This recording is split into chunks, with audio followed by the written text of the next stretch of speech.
और मीठी वाणी बोलकर जग अपनों कर ले।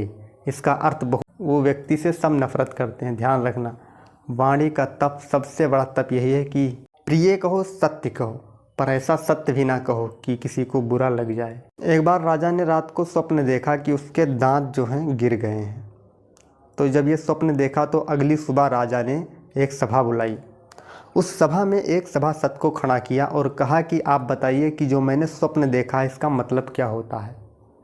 तभी राजा ने जब पूछा तो उस सभासद ने उत्तर दिया कि स्वप्न का अर्थ यही होता है कि आपके जो परिवार हैं, जो परिजन हैं, आपके जीवन काल में ही वो सब मृत्यु को प्राप्त हो जाएंगे। तभी इतना सुनते ही राजा को गुस्सा आ गया और उसने क्या किया कि इस सभासद ने जिसने कहा था उसका सिर कटवा दिया। तभी अगली सभा में राजा ने जो बुलाई, अगली सभा बुलाई, उसमें भी प्रश्न पूछा कि इसका मतलब क्या होता है जो मैंने स्वप्न देखा है, इसका अर्थ बताओ। तभी दूसरे सभासद ने खड़ा हुआ और प्रश्न का उत्तर देने लगा और कहता है कि जितने भी आपके परिवार हैं उनमें आप सबसे ज़्यादा दीर्घजीवी रहेंगे। तभी ये सुनते ही राजा प्रसन्न हुआ, खुश हो गया कि वाह, मैं दीर्घजीवी रहूँगा। तभी उसने उसको पुरस्कार तथा सम्मानित भी किया।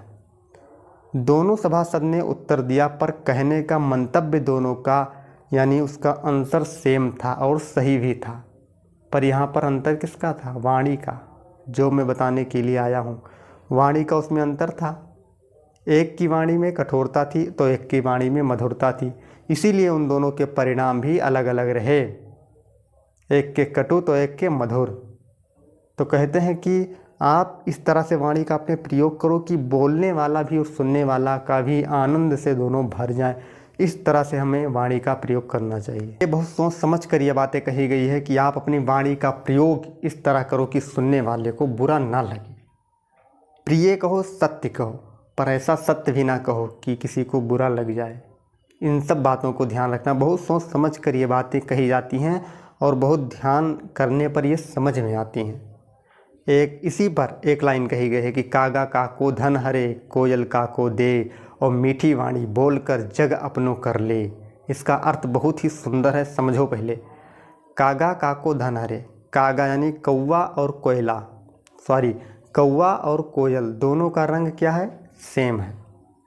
पर कोयल की कूकू सबको अच्छी लगती है और कौवा की काँव काँव किसी को अच्छी नहीं लगती। कौवा की बोली कोई सुनना नहीं चाहता और कोयल की सभी सुनना चाहते हैं।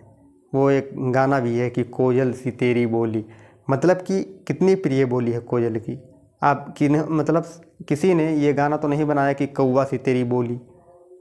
तो अब कोयल की संज्ञा इतनी बड़ी रूप में दी गई है, क्यों? कोयल की बोली सबको अच्छी लगती है, तो कोयल क्या किसको दे देती है और कौवा की बोली किसी को अच्छी नहीं लगती, तो वो कौवा किससे क्या छीन लेता है? क्या ले लेता है? केवल वाणी का भेद है, वाणी का चमत्कार है। इस दुनिया में जो भी लोग अच्छा बोलते हैं, मीठा बोलते हैं, वे दूसरों के अंदर, दूसरों के दिल में अपनी जगह बना लेते हैं। वहीं पर इसके विपरीत बोलने वाला, यानी कि हर बार में कटता है, हर वचन उसका जो है उल्टा सीधा ही निकलता है, तो वो किसी को पसंद नहीं आता। वो व्यक्ति से सब नफरत करते हैं। ध्यान रखना, वाणी का तप, सबसे बड़ा तप यही है कि आप मीठा बोल रहे हो। कबीरदास भी कहते हैं, क्या कहते हैं कबीरदास जी की? वाणी ऐसी बोलिए कि मन का आपा खोए, और औरन को शीतल करें अपहु शीतल होए। आपने बहुत बार इसको सुना होगा, बहुत बार, पर समझा एक भी बार नहीं होगा ध्यान से। तो संत का कहना ठीक ही है कि जो लोग अप्रिय तथा कठोर वाणी बोलते हैं वे अपनी अहंकार का परिचय देते हैं कि मेरे अंदर अहंकार है। जो लोग कठोर भरी वाणी बोलते हैं उनके अंदर अहंकार है, विद्यमान है, तो वो अपने अहंकार का परिचय दे रहे होते हैं। जो भी व्यक्ति ना मधुर वाणी बोलता है वो सत्यम शिवम और सुंदरम के मार्ग पर अपने आप चलता चला जाता है। ये वाणी की पावर है इतनी बड़ी। कौन सी वाणी की? मीठी। मीठी वाणी ही समृद्धि का, सुख समृद्धि का सबसे बड़ा कारण ही बनेगी, बन सकती है और बनेगी। इस बात को ध्यान रखना। फाइनली इस वीडियो का संदेश हमारे यही है। वीडियो अच्छी लगी हो तो ज़रूर बताना। नेक्स्ट वीडियो में हम फिर मिलेंगे, तब तक के लिए जय हिंद।